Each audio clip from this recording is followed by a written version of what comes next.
ஒரு நல்ல படத்தில் கதாபாத்திரங்கள் பேச வேண்டும். கதாபாத்திரங்கள் பேசாத போது கதை பேச வேண்டும். அவர்கள் இருவரும் பேசாத போது இசை பேச வேண்டும். அதுவும் பேசவில்லை என்றால் கேமரா பேச வேண்டும். இது நான்கும் பேசவில்லை என்றால் ஆடியன்ஸ் அவங்களுக்குள்ள பேச ஆரம்பிச்சிருவாங்க. ஒரு நல்ல படத்தை பத்தி நாடே பேச வேண்டும். அப்படிப்பட்ட ஒரு நல்ல மனிதர், அவருடைய படத்தை பற்றி மட்டுமல்ல, நல்ல படைப்புகள் எங்கு வந்தாலும் ஓடி வந்து நிற்கக்கூடிய ஒருவர். எல்லாரும் நீலவானத்தை பார்த்து கவிதை எழுதிய போது வானம் ஏன் நீளமா இருக்குன்னு யோசிச்சார் ராமன். அதற்கு அவருக்கு நோபல் பரிசு கிடைச்சா. அதற்கான காரணம் கல்வி. எல்லாரும் வாழ்க்கையில எதையாவது சாதிக்கணும்னு ஓடுகிற பொழுது சாதாரண மக்களும் எதையாவது சாதிக்கணும் என்று ஓடக்கூடிய ஒருவர் மக்கள் செல்வன் விஜய் சேதுபதி அவர்கள். ஏற்படுவார்.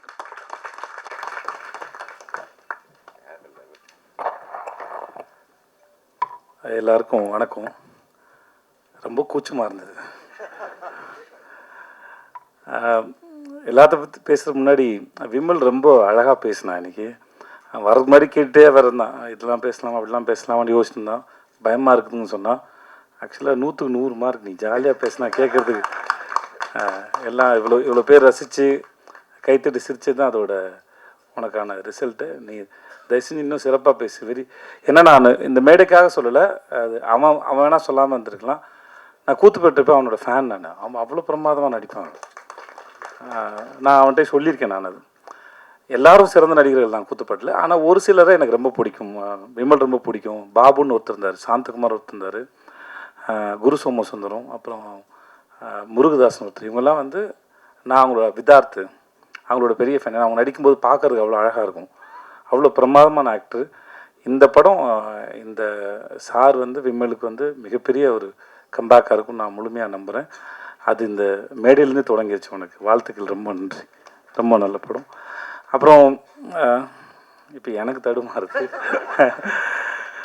போஸ் வெங்கட் சார் வந்து நான் ரொம்ப நாளாக நான் சீரியலில் அவர் நடிக்க ஆரம்பித்தது மெட்டி ஒழியில்னு அவர் பார்த்துட்ருக்கேன். 20 அவரோட இன்டர்வியூ படிச்சிருக்கேன். நான் அவர் சந்திக்கும் போது தான் நான் சொல்லியிருக்கேன். நான் அவர் ஆட்டோ ஓட்ட ஆரம்பிச்சுன்னு நினைக்கிறேன். 500 ரூபா சம்பளமா? ஓகே, நான் கூட சொல்லிட்டேன் போல இருக்கு.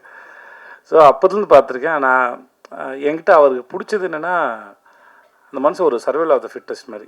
ஒவ்வொரு முறையும் தான் நினச்சதை ஒரு இடத்துலையோ ஏதோ சேஃபாக நான் சந்திக்கும் போது கேட்டேன். நான் சார் ஆட்டோ டிரைவராக இருந்தீங்க சார், அதுக்கப்புறம் சீரியல் ஆக்டர்னு அங்கேயே தங்கி இருந்திருக்கலாம்.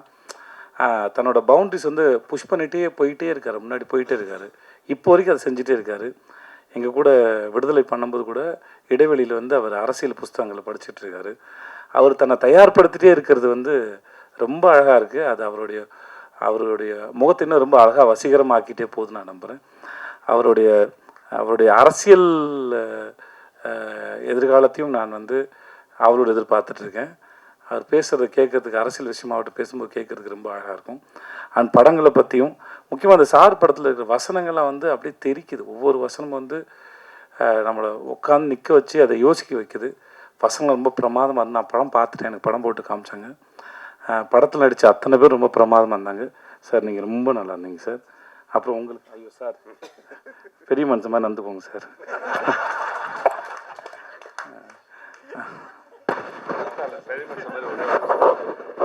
எல்லாருக்கும் ஒரு இது வரைக்கும் வெளியே வராத செய்தி. இவருக்கு பர்மிஷன் கேட்டு தான் சொல்லணும், டைரக்டர் பர்மிஷன் கேட்டு தான் சொல்லணும். ஆனாலும் நான் சொல்கிறேன், ஏன்னா இப்போ இவர் விளையாட்டாக சொன்னதுனால இவருக்கு அப்பாவாக ஒரு படம் நடிக்க போகிறேன். அதனால தான் நான் வந்து பெரிய மனுஷன் தரமா நடின்னு சொல்கிறாரு அப்படின்னு நினைக்கிறேன். விளம்பர இடைவெளிக்கு பிறகு மீண்டும் தொடருவோம். சார் உங்களுக்கு அப்போ சார் உங்கள் பேர் என்ன சார்? சந்திரகுமார் சார். நீங்கள் படம் பார்த்தீங்கன்னா அவர் ரொம்ப பிடிச்சிடும். அவரோட லுக்கும் கெட்டப்பும் சரி அவ்வளோ பிரமாதம் நடிச்சிருந்தீங்க சார். ரொம்ப நல்லா இருந்தது. சாயாதேவி வந்து எனக்கு டிஎஸ்பி கூட நடிச்சிருக்காங்க. வாழ்த்துக்கள் உங்களுக்கும். மற்றபடி படத்தில் நடித்த எல்லாருக்கும் என்னுடைய வாழ்த்துக்கள். படம் ரொம்ப நல்ல படம், ரொம்ப நல்லா வந்திருக்கு. படத்தோட கடைசி ஆஃப்னர் வந்து நான் ரொம்ப அங்கே கடைசி ஆஃப்னர் வந்து போகிறதே தெரியல. முடித்து அந்த கிளைமேக்ஸ் வந்து நம்ம எல்லாருக்கும் அவ்வளோ திருப்தியான கிளைமேக்ஸாக இருக்கும். நம்ம இந்த படத்தை திரும்பி பார்க்கணுங்கிற எண்ணத்தையும் இந்த படம் ஏற்படுத்த நான் நம்புகிறேன். அப்புறம் ஐயோ அப்புறம் ப்ரொடியூசர் சிராஜ். எனக்கு இந்த ஆளை ரொம்ப பிடிச்சிருக்கு. அவரோட கண்ணு ரொம்ப நல்லா இருந்தது. மொதல் படம்னு சொன்னாங்க, அப்படி தெரியல. அந்த கேரக்டரை ரொம்ப கேஷுவலாக ரொம்ப கூலாக அழகாக ஹேண்டில் பண்ணியிருந்தார். மியூசிக் டைரக்டர் சித்து, உங்களோட மியூசிக் ரொம்ப நல்லா இருந்தது.